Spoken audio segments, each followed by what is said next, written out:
जय जगत गुरु, जय भारत। परमपिता परमात्मा, सारी सृष्टि के रचनहार, कुल मालिक, असंख्य ब्रह्मांडों के स्वामी, जगत गुरु, तीनों लोकों में प्रवेश करके सबका भरण पोषण करने वाले राजाधिराज, आत्माधार, नाथों के नाथ, देवों के देव महादेव, सर्वेश्वर महेश्वर, मृत्युंजय, अजरो अमर, आदि अनादि सनातनी प्रभु, जगत पिता जगदीश्वर, श्री श्री 1008 की उपाधि के वास्तविक अधिकारी, अकाल मूरत सौद स्वरूपी राम वासुदेव, सर्वगतम ब्रह्म, परम पूज्य, प्रथम पूज्य, परम संत, परम पुरुष, परम धनी, परम दयालु, सत्य कबीर, हक्का कबीर, अल्लाहु कबीर, अल्लाहु अकबर, बा खबर, अल्लाह ताला, जगत के तारणहार, जगत के मुक्तिदाता, जगत के जगन्नाथ, हारे के सहारे, हिंदुओं के राम, मुसलमानों के अल्लाह, सिखों के वाह्य ईसाइयों के मसीह, दया के सागर दया निधि, करुणा के सागर करुणा निधि, स्वयंभू परिभू, संकट मोचन, कष्ट हरण, मंगल करण, दुख भंजन, अविगत कबीर, निर्विकार निर्विषम परमात्मा, अलय अलेख सतगुरु, आदि अनादि सतगुरु, असली मर्यादा पुरुषोत्तम, असली राम, असली कृष्ण, असली घनश्याम, असली मुरारी,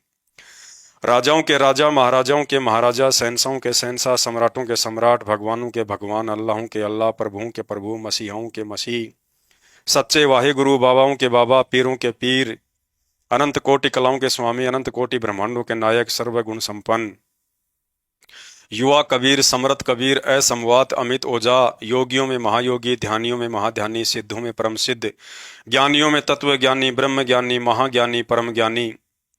8 सितंबर 1951 से गांव धनाना, जिला सोनीपत, हरियाणा, भारतवर्ष की पावन भूमि पे प्रकट ब्रह्मा विष्णु महेश के दादा, संत शिरोमणि कबीर परमात्मा सतगुरु रामपाल जी परमेश्वर जी के चरण कमल में साध संगति से जुड़े हुए देश विदेश से हम सभी सत्सेवक भाई बहनों का अनंत कोटि दंडवत प्रणाम। सत्साई भाई और बहनों, शंका समाधान के एपिसोड नंबर 14 में आप सभी का स्वागत है। तो चलिए शुरू करते हैं शंका समाधान। शंका: उपदेश प्राप्त करने के बाद माता बहनें टिक्की लगाना, बिंदी लगाना, मांग भरना, नेल पॉलिश करना, होठों पर लिपस्टिक लगाना आदि हार श्रृंगार कर सकती हैं या नहीं? गुरुदेव भगवान ने बताया कि पहले से ही भगवान ने हमें इतना सुंदर मानव शरीर दिया है। अब और अधिक सुंदर दिखने की चाहत में इस शरीर पर बेवजह हार श्रृंगार आदि करना उस परमेश्वर की रचना को आदि अधूरी साबित करना है। यदि वास्तव में शरीर पर इन व्यर्थ के श्रृंगारों की आवश्यकता होती या इस तरह के श्रृंगार करने से ही शरीर की सुंदरता बढ़ती है, तो परमेश्वर मां के गर्भ से ही शरीर पर इन सभी वस्तुओं को लगाकर ही जन्म देता। ये व्यर्थ के आडंबर इंसान ने आध्यात्मिक ज्ञान की कमी के चलते एक दूसरे की देखा देखी व सुंदर दिखने की चाहत में धारण करने शुरू किए हैं। अतः तत्व ज्ञान हो जाने के बाद अब इन आडंबरों की भक्ति मार्ग में कोई आवश्यकता नहीं है। माता बहनें मुख्यतः दो ही कारणों से हार श्रृंगार करती हैं। प्रथम तो एक दूसरे की देखा देखी में हार श्रृंगार करना। यदि उपदेश प्राप्त करने से पहले ज्ञान की कमी के चलते हार श्रृंगार करने शुरू किए थे, तो आज गुरुदेव भगवान ने सत्संग कर करके उस कमी को भी पूरा कर दिया है। भगत ने दुनिया को देखकर उनकी बराबरी नहीं करनी, बल्कि अपने गुरुदेव के सत्संगों को आधार बनाकर ही भक्ति मार्ग पर सफलता प्राप्त करनी है। दूसरा, यदि माता बहनें अपने पति को खुश करने के लिए हार श्रृंगार करती हैं, तो नाम दीक्षा लेने के बाद यह ज्ञान हो जाना चाहिए कि अब हमने शरीर के नश्वर पति को नहीं, बल्कि आत्मा के अविनाशी पति गुरुदेव भगवान को ही प्रसन्न रखना है। और गुरुदेव भगवान को इस नकली हार श्रृंगार से नहीं, बल्कि उनके वचन में रहकर आजीवन भक्ति करने से ही प्रसन्न रखा जा सकता है।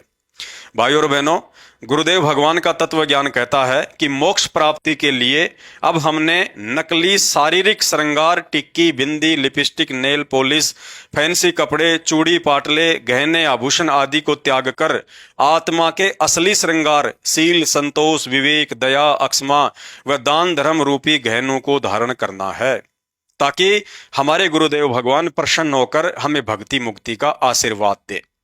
उसके बाद जब तक इन भक्ति बाधक झूठे हार श्रृंगार व नकली गहनों का परित्याग नहीं करेंगे, तब तक आत्मा के असली हार श्रृंगार शील, संतोष, विवेक, दया, अक्षमा आदि को धारण करने के योग्य भी नहीं बन सकते।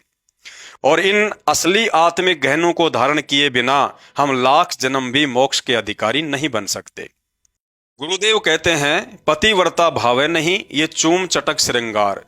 अर्थात ज्ञानहीन व्यक्तियों को भी इस शरीर पर नकली हार श्रृंगार करना तब तक ही अच्छा लगता है जब तक वह युवा है या किसी रोग आदि से पीड़ित नहीं है। जबकि बुढ़ापे में शरीर निढाल हो जाने पर, कोई भयंकर रोग हो जाने पर या परिवार में किसी प्रिय व्यक्ति की मौत हो जाने के उपरांत यदि कोई आपको कहे कि चलो ब्यूटी पार्लर चलते हैं मेकअप करवाने या डिस्को बार में चलते हैं मौज मस्ती करने, परंतु उस दुख की घड़ी में उस व्यक्ति की किसी भी हार श्रृंगार व मौज मस्ती के साधनों में रुचि नहीं बनती है, उसे सब कुछ फीका सा लगने लगता है। लेकिन भक्ति मार्ग में गुरु अपने शिष्य को तत्व ज्ञान रूपी आंखें देकर इस गंदे लोक के झूठे सुख व झूठी मौज मस्ती से अवगत करवाकर पहले ही सब कुछ दिखा देता है कि यहाँ 21 ब्रह्मांड में सब कुछ धोखा ही धोखा है। इसलिए भाई और बहनों, जो विशेष रहम आज गुरुदेव भगवान ने आप और हम चंद आत्माओं पर किया है, इसे शब्दों में बयान नहीं किया जा सकता। अतः समझदारी इसी में है कि उनके प्रत्येक वचन पर पूरा विश्वास करके आजीवन मर्यादा में रहकर भक्ति करते हुए स्वयं के जीवन को भी सफल बनाएं और आने वाली पीढ़ियों के लिए एक उदाहरण बनकर जाएं कि कैसे अपने गुरुदेव को ही पूर्ण ब्रह्म परमात्मा कबीर साहिब मानकर उनके प्रत्येक वचन को पत्थर की लकीर समझकर आजीवन मर्यादाओं से बंध कर भक्ति करके उन्होंने सतलोक प्राप्त किया। पति भरता और सुहेलड़ी सेवन अधिक अपार, पति भरता भाव नहीं ये चूम चटक सिंगारे।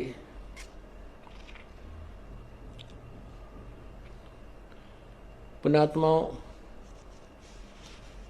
इसमें दोनों ही हमें आदेश दे रहा है परमात्मा, दोनों ही निर्देश हैं।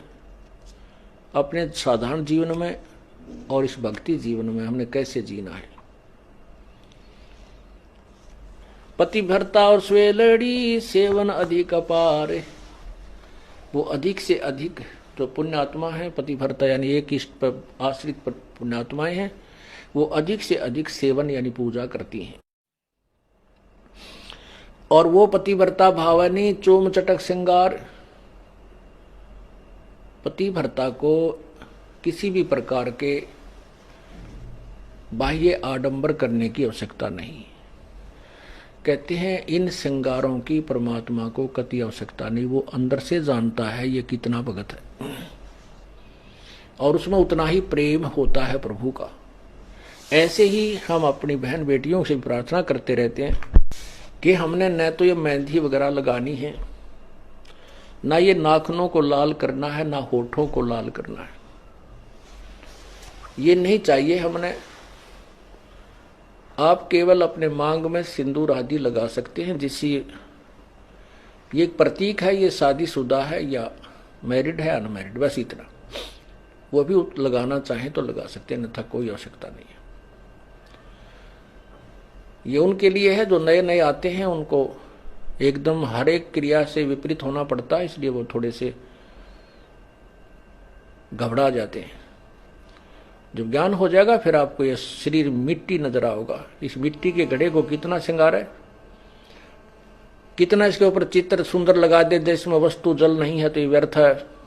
तो शंका समाधान में आज केवल इतना ही। शंका समाधान के और अधिक वीडियो देखने के लिए हमारे Facebook page Pawan Das is live को फॉलो करें। वीडियो अच्छा लगे तो शेयर करें। बंदी छोड़ सतगुरु रामपाल जी परमेश्वर जी की जय हो।